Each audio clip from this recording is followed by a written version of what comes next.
نظفي زي الناس أول شيء. خشوا معي الحمام، يلا خشوا معي الحمام، يلا يلا سريع.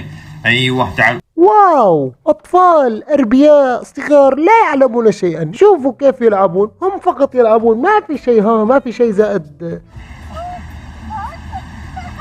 يا أصدقائي الصدوقين، شفتوا مثل ما قلت لكم، هم فقط يلعبون. للناس اللي مو عارفين مين هذول عبودي وعيوش. هم ناس والله ما أدري هم ناس زينا ولا ناس لوحدهم، يعني هم يقولون عن نفسهم انهم اخوان، لكن اللي شايفه انا والله مستحيل حد يسوي في اخته كذا. يعني شنو يعني مو حلو حل. يا اصدقائي الصدوقين، عبودي وعيوش بداياتهم في السوشيال ميديا كانوا ينزلوا تحديات ومقالب واشياء تافهه زيهم، لكن للاسف ما لاقوا شهره. وعبودي قال لك ايش ذا، والله بنزل مقاطع وبعرض اختي وما في شهره وما في شيء، فجاب لك الاخلاق وجاب لك الشرف وشالهم كذا وحطهم في سله المهملات وكذا. كم طريقه.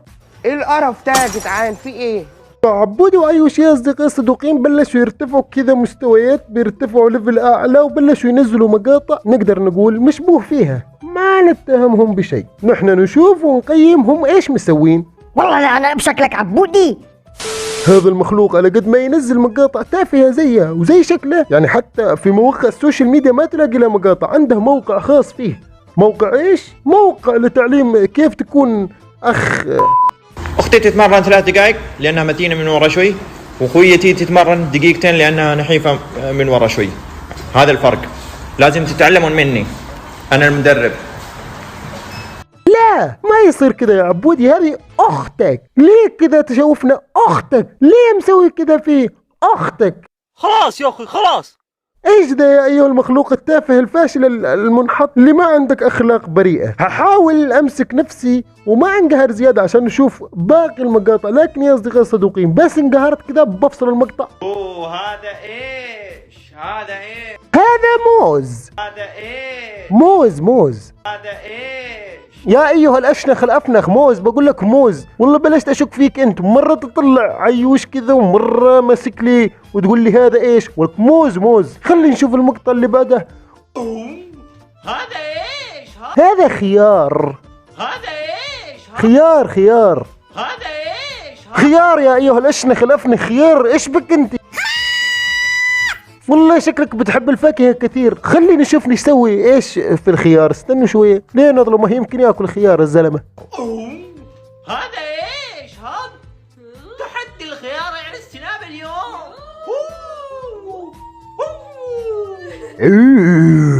ايش ردة الفعل ذي؟ يلا انا بشكلك يعني لازم تخرب النية. انا لحد الان مصف النية وبحاول يعني كذا بختلق لك اعذار وبقول يمكن ياكل الخيار. يعني ليه كذا تغرز الفكرة في راسنا كذا غصبا عننا لازم نسوي المقاطع. انا لسه بقول مقاطعك مشبوه فيها، لسه ما اثبت لي ذا الشيء، يعني حتى تحيرني. انا اريد اوصفك، اريد كذا اطلع الشيء اللي جواتي. اكمل بوعدكم يا اصدقائي الصدوقين، ما عاد في رحمه من ذا المقطع اللي بعده بطلع اللي جواتي، خلاص ما عاد اتحمل انا، والله اذا ما طلعت اللي جواتي بفقع. امسك الخيارة. ايوه ايوه نظفي زي الناس اول شيء. ايوه هذا بعد. متى نسوي تحدي؟ وهذا بعد، والثالث بعد. سريع. اللي فاز وش بياخذ؟ اللي الفايز وش بياخذ؟ ايش هذا التفاهة والسفاهة؟ والله لو ملاقي شرفك في الشارع ما تسوي فيه كذا، والله لو لاقي عيوش في الشارع ما تسوي فيها كذا، والله لو لاقي انا عيوش في الشارع ما اسوي فيها كذا. ايش دخلك انت؟ يعني والله حتى الناس مفكرة انهم مش اخوان، يعني على هذه الاشياء اللي مسويها عبودي في اخته مستحيل حد يصدق ان في شخص عاقل له مخ يسوي ذي الاشياء في اخته. انا عملت ايه والله العظيم. تقول لي مش اخوات؟ لا اخوات. شوف كمية الشبه بيناتهم، يعني لو تطلع في صورتهم كذا تقول هذا عبودي بشعر طويل وهذا عبودي بدون شعر طويل. لكن ايش بتسوي يا اصدقائي الصدوقين؟ ما في حل لهذه الاشكال، ما في حل لهذه المخلوقات. يعني ايش تسوي؟ تروح تشتري لها حبوب شرف من الصيدليه؟ يعني عبودي حتى لو اخذ هذه الحبوب كذا تلاقيه يروح ينزلهم فورا، ما يتقبل، جسمه ما يتقبل هذه الاشياء، عقله ما يتقبل في شيء اسمه شرف، وهذه الاشياء ما يصير نسويها. لا، اي شيء نسويه عشان المشاهدات. Are you crazy? اختي تشبه خليفة. شوفوا لبستها النظارة يا اخي، اختي تشبه خليفة. تعالي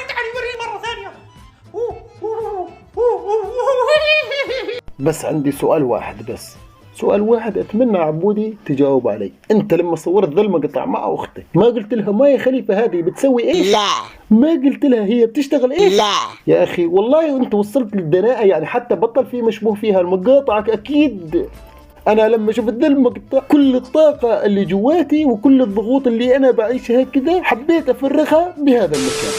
يلعن ابو شكلك على هذه التصرفات الدنيئه ايها الاشنخ الافنخ، والله لو انت عندي كذا بلعن. يا طلولي ليش منسدح في غرفة أختي؟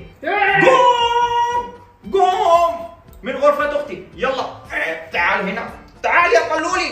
أيوة أضربي أضربي أضربي. الحين أنت أمسكي أمسكي أمسكي طلولي.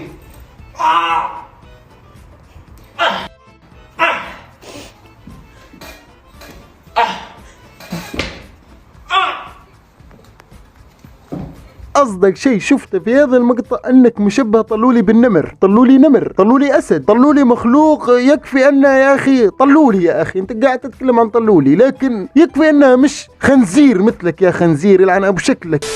يعني يا اصدقائي الصدوقين في مخلوقات منذ الصغر كذا تلاقيهم يكون عندهم صراع داخلي، يا اما يكون حيوان يا اما يكون انسان، لكن هذا المخلوق كان من هذه المخلوقات اللي عندهم صراع داخلي، لكن للاسف عبودي اختار انه يكون في النص، يعني لا حيوان ولا انسان، عنده صفات الحيوان وشكل الانسان بس. انت تتكلم جد؟ غصبا عنك تحترم خويتي، تحترم اختي، تحترمني انا. شفت البوكس هذا؟ غصبا عنك. شفت البوكس هذا؟ البوكس هذا يجي في مخك، يجي في وجهك. شفتم يا اصدقائي الصدوقين، انا ما تكلمت شيء ولا قلت لكم شيء من عندي، قلت لكم هو يختار اي حيوان هو عايزه، هو اختار يكون قرد، قلت لكم انا ما ظلمت ذا المخلوق. ترى يا اصدقائي الصدوقين هو مو اسمه عبودي، اهلا مسمينه عبودي للتمويه بس، هم كانوا مفكرين انه يطلع انسان عادي طبيعي كذا زيه وزينا، لكن للاسف عبودي طلع حيوان. يا اخي تونا صاحيين من النوم و نمت مع اختي. يا حيوان هو ولا انا يا